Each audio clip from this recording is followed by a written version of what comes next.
कैसे देखेंगे। नमस्कार, आप देख रहे हैं special coverage news.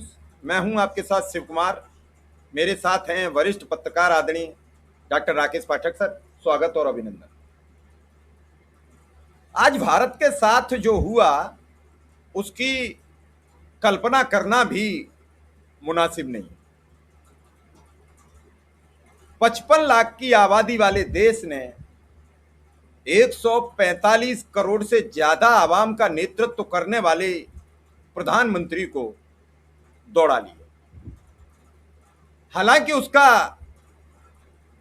Press freedom index में नंबर पहला है और हमारा तो 157वां है, तो दौड़ना भी जायज था, इसमें कोई बुरी बात नहीं। लेकिन उनकी दौड़ के बाद नेता प्रतिपक्ष राहुल गांधी ने उन्हें आड़े हाथों ले लिया। क्या सच में यह लग रहा है कि मोदी जी का बुरा वक्त आ गया है?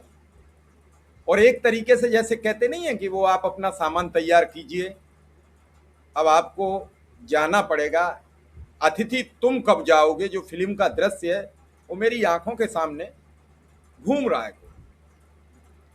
जिस तरीके से कल हम सर के साथ बातचीत कर रहे थे, योगी आदित्यनाथ ने चुनौती देते हुए दिल्ली की सूची नहीं मानी, अपने हिसाब से मंत्रिमंडल विस्तार कर दिया, ना गृह दिया ना पीडब्ल्यू दिया।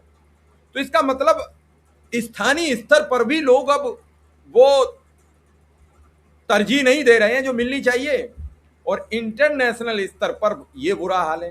हाँ, आज उनकी किस्मत में एक कामयाबी मिली है कि अडानी पर अमेरिका ने आज सारे केस अपने वापस ले लिए। ये उनके लिए एक राहत भरी खबर है। बाकी तो सब जगह से उनकी जो फजीयत हो रही है, जिस तरीके से उनके मंत्री एक दिन काफिले में जाते हैं, फिर एक दिन मेट्रो से जाते हैं, फिर एक दिन बिजली के इलेक्ट्रिक रिक्शे से जाते हैं, फिर 150 गाड़ी के काफिले से जाते हैं। सर, उस पत्रकार का वीडियो वायरल हो रहा है। मैं वीडियो दिखा के और आपसे सीधा मुद्दे पर आ रहा हूं।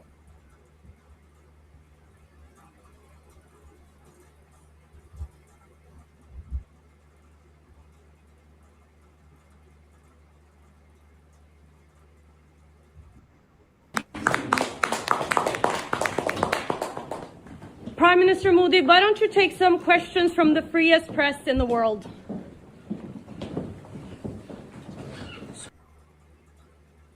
एक बार दर्शक और देख लें कि शायद कहीं भूल चूक हो रही हो।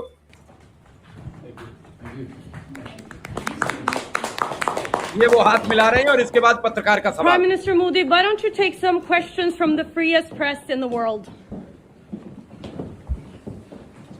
सर, मुझे एक तस्वीर याद आ गई। याद तो खैर आपको भी होगी, भूलते तो आप भी नहीं हो, बहुत पक्के हो याददाश्त के। राम माधव ने दौड़ लगाई अमेरिका में और प्रधानमंत्री ने नॉर्वे में। आखिर प्रेस के सामने देखकर घिघी क्यों बज जाती है?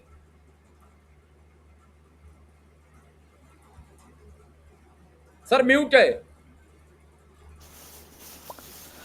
देखिए, मुझे लगता है नरेंद्र मोदी का समय इन दिनों कुछ खराब चल रहा है। उनके अच्छे दिन लगता है अब जाते रहे।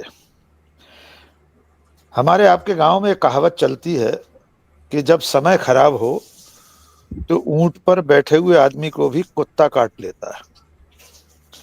हमारे माननीय प्रधानमंत्री की दशा कुछ ऐसी ही हो रही है।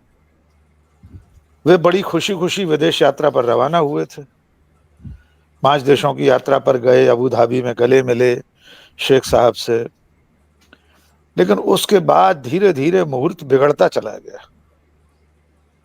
पहले हम नॉर्वे की बात कर लें, फिर नीदरलैंड की भी याद दिलाएंगे, जो हम पहले अपने वीडियो में याद दिला चुके हैं। लेकिन दर्शकों को बार बार ये बताना बहुत जरूरी है कि हमारे देश के प्रधानमंत्री के साथ अंतर्राष्ट्रीय मंचों पर या उनकी मौजूदगी में मेजबान देशों में क्या हो रहा है। ये जो वीडियो आपने दिखाया है, ये नॉर्वे का है और वहां पर वो जॉइंट स्टेटमेंट का मौका था। नॉर्वे के प्रधानमंत्री मौजूद थे। जैसे ही प्रधानमंत्री वहां से चलना शुरू हुए स्टेज पर से, वैसे ही तालियां भी बजी। लेकिन ये जो पत्रकार है, इनका नाम है हेले लिंज, युवा पत्रकार हैं, ये पहले अमेरिका की ये फॉर्मर यूएस करस्पॉन्डेंट है, ये अमेरिका में भी करस्पॉन्डेंट रही हैं और इस वक्त नॉर्वे के मीडिया में काम करती हैं। अब उन्होंने अंग्रेजी में जो पूछा है उसका हिंदी तर्जुमा भी हम अपने दर्शकों को बता देते हैं। उन्होंने कहा कि प्राइम मिनिस्टर नरेंद्र मोदी, आप दुनिया में प्रेस की आजादी के सबसे बड़े देश का सवाल क्यों नहीं लेते हैं? यानी आप इस वक्त जिस देश में खड़े हैं वो देश प्रेस की आजादी में दुनिया का नंबर 1 है, अव्वल है, वहां आप कोई सवाल क्यों नहीं लेते? सिर्फ इतनी सी बात उन्होंने कही। प्रधानमंत्री तेजी से दौड़ते हुए वहां से चले गए। इसके बाद इस पत्रकार ने अपने सोशल मीडिया हैंडल पर इस वीडियो को साझा किया। उसी के बाद पूरी दुनिया में ये वायरल हुआ। वहां पर उन्होंने लिखा, अपनी पोस्ट में पत्रकार ने लिखा, मैंने भारत के प्रधानमंत्री नरेंद्र मोदी ने मेरा सवाल नहीं उठाया, मेरा सवाल नहीं लिया, मुझे उनसे इसकी कोई उम्मीद भी नहीं थी। वर्ल्ड प्रेस फ्रीडम इंडेक्स में नॉर्वे पहले नंबर पर है, भारत 157वें नंबर पर है। उसका मुकाबला फिलिस्तीन, अमीरात और क्यूबा से है। यानी पतन की पराकाष्ठा यह है कि भारत की मीडिया की जो आजादी है भारत में, उसका कंपटीशन किससे चल रहा है? फिलिस्तीन से, क्यूबा से, अमीरात से, जहां सचमुच में प्रेस को कोई आजादी नहीं है। इसके बाद उन्होंने लिखा कि हम जिन ताकतों के साथ सहयोग करते हैं उनसे सवाल करना हमारा काम है। यानी जो भी सत्ता है उससे सवाल करना हमारा काम। प्रधानमंत्री दौड़ लिए वहां से। यद्यपि इसमें एक तकनीकी पहलू है जो भारत का विदेश मंत्रालय बार बार दोहरा रहा है कि वो प्रेस कॉन्फ्रेंस नहीं थी, जॉइंट स्टेटमेंट था, उसमें कोई सवाल जवाब होने नहीं थे, स्टेटमेंट देकर रवाना होना था। मेरा सिर्फ इतना सा आग्रह है कि इसके बावजूद अगर कोई पत्रकार कोई सवाल कर रहा था तो खड़े होकर रुककर उससे सिर्फ इतना कह देते कि मैडम ये प्रेस कॉन्फ्रेंस नहीं है, जब भी प्रेस कॉन्फ्रेंस होगी हम आपके सवाल जरूर लेंगे, आपके सवालों का भी स्वागत है। लेकिन वे ऐसा, इसमें कुछ नहीं बिगड़ता। लेकिन दिक्कत शिव कुमार जी ये है कि एक दफा ऐसी नौबत आ गई थी व्हाइट हाउस में। अडानी को लेकर एक पत्रकार ने डोनाल्ड ट्रंप के बगल में बैठे हुए मोदी से सवाल कर लिया था। सवाल उनको कितना समझ में आया, उसका उत्तर देने की उनकी उस वक्त स्थिति थी या नहीं, इसका अंदाजा इस बात से लगा लीजिए कि मोदी जी ने उसके बाद उस सवाल के जवाब में वसुधैव कुटुंबकम का प्रवचन दे दिया। कोई लेना देना नहीं था उस सवाल पर कि आपसे कोई सांप्रदायिक सद्भाव पर सवाल तो पूछा नहीं गया था, आपसे हिंदू मुस्लिम जो नफरत भारत में चल रही है उस पर सवाल नहीं पूछा गया। सवाल अडानी पर था। उत्तर में मोदी जी ने कहा हम तो वसुधैव कुटुंबकम वाले देश हैं, हमारे यहाँ सब समान है। अरे भाई, बात खेत की चल रही है, आप खलिहान की बात कर रहे हैं। इसलिए नरेंद्र मोदी जी सवालों के जवाब नहीं दे पाते। और इस मौके पर ये जो जॉइंट प्रेस स्टेटमेंट का अवसर था, एक और असहज स्थिति सामने आ गई। 2 टेलीप्रॉम्प्टर उनके सामने लगे हुए थे।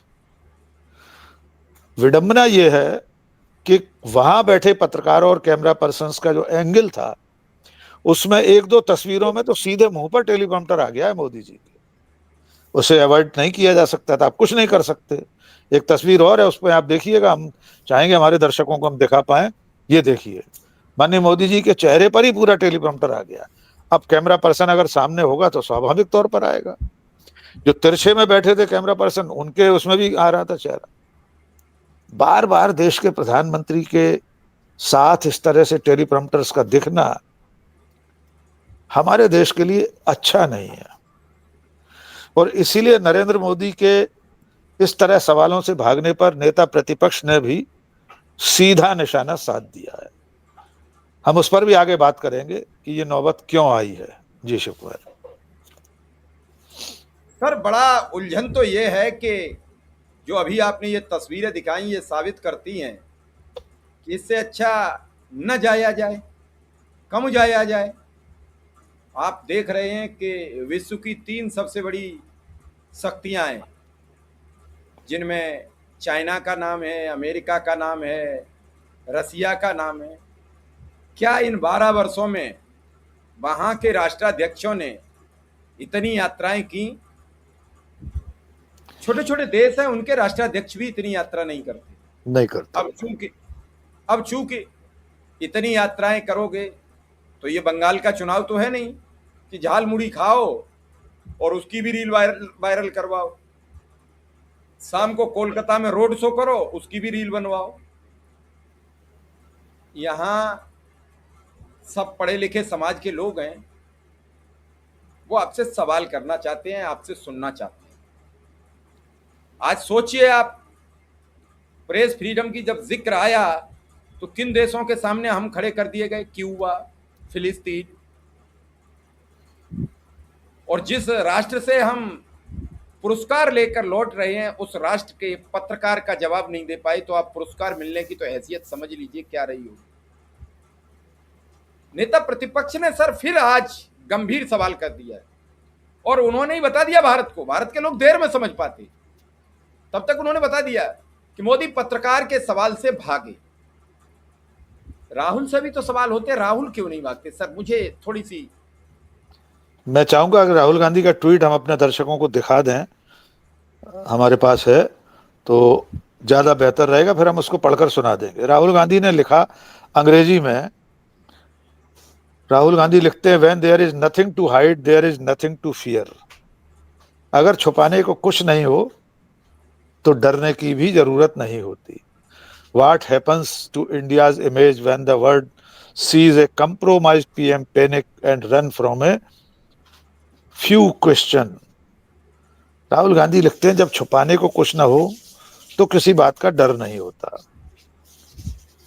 क्या होता होगा देश की छवि के साथ जब दुनिया एक कंप्रोमाइज्ड प्रधानमंत्री को सवालों से घबराकर भागते हुए देखती है? कैसी छवि बनती होगी दुनिया में? राहुल गांधी ने जो लिखा है, शिव कुमार जी, देश के हर नागरिक की चिंता का विषय होना चाहिए। सच बात है। आखिर वो ऐसा क्या सवाल पूछ लेती पत्रकार जिससे आपको घबराने की जरूरत पड़ती, जिसकी वजह से भागना पड़ा है? अधिकतम इतना ही तो होता। वो हो सकता है ऊर्जा संकट भारत में, उसको लेकर सवाल पूछ लेती, अडानी को लेकर सवाल पूछ लेती, या और कोई सवाल पूछ लेती। आप जवाब देना चाहते देते, लेकिन रिस्पॉन्ड करना चाहिए था। ये है राहुल गांधी का ट्वीट जो हमने अब ये पढ़कर सुनाया है कि राहुल ने लिखा कि जब कुछ छुपाने को ना हो तो डरने की भी जरूरत नहीं होती। और कैसी छवि बनती होगी दुनिया में जब दुनिया एक कंप्रोमाइज प्रधानमंत्री को सवालों से घबराकर भागते हुए देखती है। सीधे लिखा है राहुल गांधी ने, प्रधानमंत्री भाग रहे हैं सवालों से। अब शिव कुमार जी, भागना इसलिए पड़ता है कि दुनिया का मीडिया कोई भारत का भोंपू मीडिया तो है नहीं, जो आपसे ये पूछे कि आम काट कर खाते हैं कि चूस कर खाते हैं, पर्स में बटुआ रखते हैं कि नहीं रखते हैं, इतनी एनर्जी कहां से लाते हैं, आपके चेहरे पर इतनी चमक कैसे है, मोदी जी आप थकते क्यों नहीं? अब ये विदेशी मीडिया है, ये तो सवाल पूछेगी कि जापान के अखबार में आज जो छपा है कि भारत हर मोर्चे पर पिछड़ गया है, ऐसा क्यों? आप तो 12 साल से प्रधानमंत्री हैं। नॉर्वे का मीडिया ऐसा नहीं छापेगा जापान, ऐसा नहीं छापेगा। विश्व गुरु की बात ऐसे जापान नहीं छापेगा। जापान टाइम्स ने बहुत विस्तार से छापा है शिव कुमार जी। हम चाहेंगे हमारे दर्शक थोड़ा सा सर्च करें, गूगल पर जाएं, देखें कि क्या लिखा है कि मोदी के युग में भारत कहां पहुंच गया है। आर्टिफिशियल इंटेलिजेंस की दौड़ में भारत इतना पिछड़ चुका है कि अब उसके लिए मुकाबला करना मुश्किल होगा, क्योंकि मोदी जी को चिंता ही नहीं है एआई की। नहीं सर, नहीं सर, नहीं सर, मेरी उनकी सोशल मीडिया टीम है ना, व्हाट्सएप यूनिवर्सिटी। एआई से विपक्ष के नेता की फर्जी तस्वीर, नेहरू जी के समय का कोई फर्जी, इंदिरा गांधी के समय का कोई फर्जी अखबार एआई से बना देना, इतने की तो जरूरत है उनको, बाकी जरूरत नहीं है एआई की। इसलिए सवालों से भागता हुआ प्रधानमंत्री कम से कम मुझे तो अच्छा नहीं लगता शिव कुमार जी। वे मेरे भी प्रधानमंत्री हैं, वे आपके भी प्रधानमंत्री हैं, वे 150 करोड़ लोगों के देश के प्रधानमंत्री हैं, और 55-56 लाख लोगों की आबादी वाले देश के पत्रकार के सवाल से भागना पड़े, ये सचमुच में दुखद है। हम कभी नहीं चाहते हमारे प्रधानमंत्री को इतना कंप्रोमाइज्ड होना पड़े। हम चाहते हैं हमारा प्रधानमंत्री दुनिया भर में सीना तान कर जाए, सवालों के जवाब दे, आंखों में आंखें डालकर बात करे। ये जो तमगे लेकर आते हैं, 31 तमगे हो गए हैं आज पता लगा, वो नीदरलैंड में मिला है। वहां का जो सम्मान है मेरे ख्याल से नॉर्वे में नहीं, नीदरलैंड में मिला है। अब चूंकि वे लगातार यात्राएं कर रहे हैं तो हम लोग भी भूल जाते हैं कि कहाँ कहाँ उन्हें सम्मान मिला है। ये सम्मान सर हमारे लिए किसी काम के नहीं है, क्योंकि देश का सम्मान आप गिरवी रख रहे हैं। हमें नहीं चाहिए ऐसे तमगे, ऐसे मेडल, ऐसे प्रमाण पत्र, ऐसे सर्वोच्च नागरिक सम्मान जिनकी कीमत देश को अदा करनी पड़ रही है। जी शेफ। सर हर बार फजीयत होती है और उस फजीयत पर हम एक और फजीयत जोड़ देते हैं। पिछली भूल नहीं पाते हैं तब तक एक नई सामने आ जाती है और फिर हम लोगों पर सवाल करते हैं कि हम देश की कमियां निकालते हैं। क्या सर इस फजीयत पर आज देश में चर्चा नहीं होनी चाहिए? क्या इस पर बातचीत नहीं होनी चाहिए ताकि प्रधानमंत्री जी को कुछ तो लगे? पहले कम से कम सुषमा स्वराज जैसी विदेश मंत्री थी तो विदेश में जाती थी तो बात तो कर लेती थी। कम से कम मैं जो बात सच है उसे सच स्वीकार करूंगा। अरुण जेटली जी थे तो कुछ तो कह लेते थे, उल्टा सीधा जो कुछ बात तो करते थे। सर आजकल क्या बात है? नीट को देखिए, लेकर क्या देश में हालात हैं? प्रधानमंत्री बाहर देश में पत्रकारों के सामने आते नहीं, आपको सार्वजनिक आकर पोस्ट का खंडन करना पड़ता है, विदेश के पत्रकारों के जवाब नहीं देते। आखिर चाहते क्या हो? मैं ये जानने की कोशिश करते हैं कि आपकी मंशा क्या है। मंशा ये है कि नरेंद्र मोदी को देश तो भगवान मान ही चुका है। उनके अंधभक्त, उनके समर्थक। आज आज नॉर्वे का वीडियो आपने नहीं देखा जिसमें उनकी आरती हो गई है, जिसका उनका सब कुछ हो गया? उन्होंने वो वहां से वो साबित करा दिया कि आप लोग स्वीकार न करो, विदेश में लोग हमें भगवान मानते हैं। हाँ, वो एक महिला का वीडियो भी आ गया है कि मुझे तो ऐसा लगा मोदी जी पास से निकले जैसे मेरा भगवान सामने से निकल गया। लेकिन दुनिया तो आपको भगवान नहीं मानती। दुनिया के सामने तो आपका कद लगातार कम होता जा रहा है। अमेरिका के चंगुल में फंसकर देश के हितों को गिरवी रखना,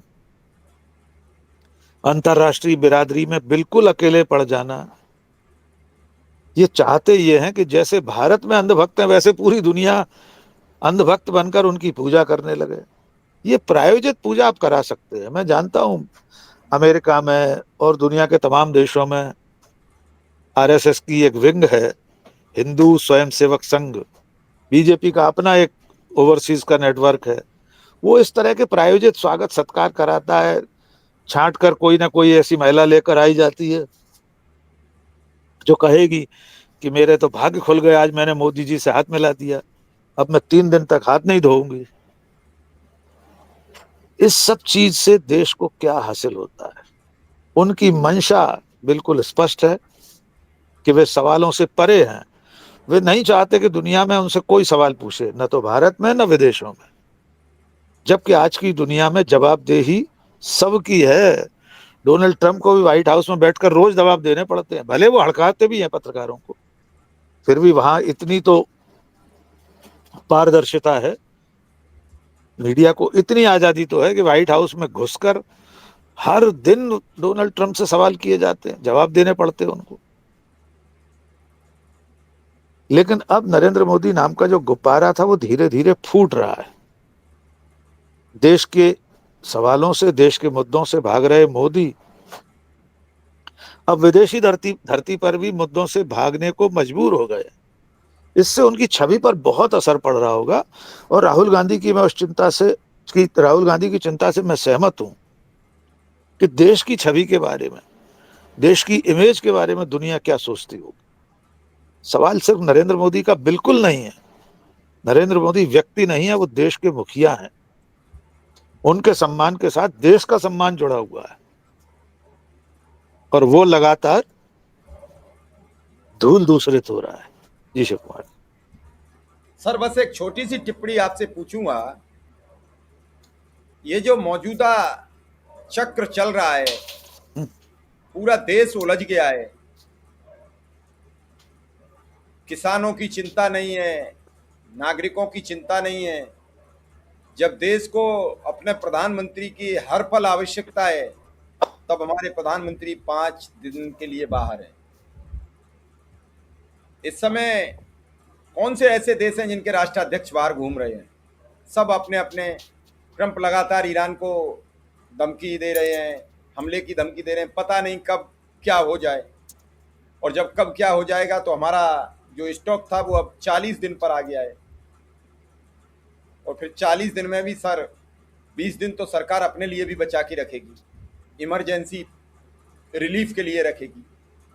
मतलब मान के चला जाए तो 15 दिन का साजो सामान है, और हम बाहर घूम रहे हैं। क्या होगा देश का? ये तो सवाल देखिए मोदी जी से पूछने की हिम्मत ही नहीं है, क्या होगा देश का। देखिए मोदी जी खुद जानते हैं, उन्होंने अपने विदेशी दौरे में कह दिया है ना कि सब कुछ खत्म होने वाला है। ये संकट अगर थोड़े दिन और चला तो भयानक गरीबी की चपेट में पूरी दुनिया आने वाली है। तो साहब पूरी दुनिया में जो गरीबी आएगी उसका असर भारत में नहीं होगा क्या? भारत में तो पहले ही 80 करोड़ लोग 5 किलो अनाज पर जीवन यापन कर रहे हैं। तो इस गंभीर आपातकाल में, संकट काल में प्रधानमंत्री देश को उसके हाल पर छोड़कर विदेशी दौरे कर रहे हैं। चलिए विदेश दौरे भी हमें आपत्तिजनक नहीं लगेंगे, बशर्ते आप वहां जाकर इस संकट काल से निपटने के लिए देश के लिए कुछ लेकर आए। निश्चित तौर पर समझौते हो रहे हैं, नीदरलैंड में समझौते हुए हैं, अभी नॉर्वे में भी होंगे। लेकिन असली सवाल यह है कि इस वक्त जो समस्या है उसके लिए क्या हासिल करके ला रहे हैं? क्या तेल की आपूर्ति निर्बाध कराने की कोई तैयारी की है? क्या रूस और ईरान से तेल खरीदने का जो प्रतिबंध अमेरिका ने लगा रखा है वो हट पाया है? खबर तो ये आई है कि आप रूस से तेल खरीदते रहे हैं, बहुत अच्छी बात है, लेकिन खुलकर अमेरिका का विरोध करिए, उस प्रतिबंध को खारिज करके कहिए कि हमारा देश, हमारी मर्जी, हम चाहे जिससे सौदा सुलूफ करें। अमेरिका कौन होता है हमारे लिए ये तय करने वाला कि हम ईरान से तेल खरीदें या नहीं? इसलिए मोदी जी की विदेश यात्राएं देश के किसी काम आए तो हम उनकी इन यात्राओं का भी स्वागत करेंगे। हम भी ताली बजाने को तैयार हैं एयरपोर्ट पर खड़े होकर। लेकिन आप सिर्फ अपने प्रोपेगेंडा के लिए, अपनी इमेज बिल्डिंग के लिए सरकारी खजाने का पैसा उड़ाकर विदेश यात्राएं करें, और तथाकथित सम्मान, जिन सम्मानों की कोई वैधता, जिनकी कोई औपचारिक पुष्टि उन देशों, उन सरकारों में भी नहीं है। जो इजराइल का सम्मान मिला था उसके बारे में तो ये साबित है वो इससे पहले कभी किसी को नहीं दिया गया। बस एक नाम रख दिया गया, बाजार से मेडल बनवा के रिबन में डालकर पीछे से मंगलसूत्र की तरह पहना दिया गया मोदी जी को। ऐसे मेडल किसी काम के नहीं है, विदेशी यात्राएं किसी काम की नहीं है जब तक कि वे देश के लिए कुछ लेकर आने वाली न हो। जी शिव कुमार। चलिए सर, आपने बड़ी महत्वपूर्ण जानकारी दी है, और इस देश के पत्रकारों को भी आंखें खोलनी चाहिए, और कम से कम प्राइम टाइम की डिबेट एक एक तो इस हर चैनल पर होनी चाहिए कि आखिर प्रेस से मोदी डरते क्यों। सर आपने समय दिया, इसके लिए बहुत बहुत आभार, बहुत बहुत धन्यवाद।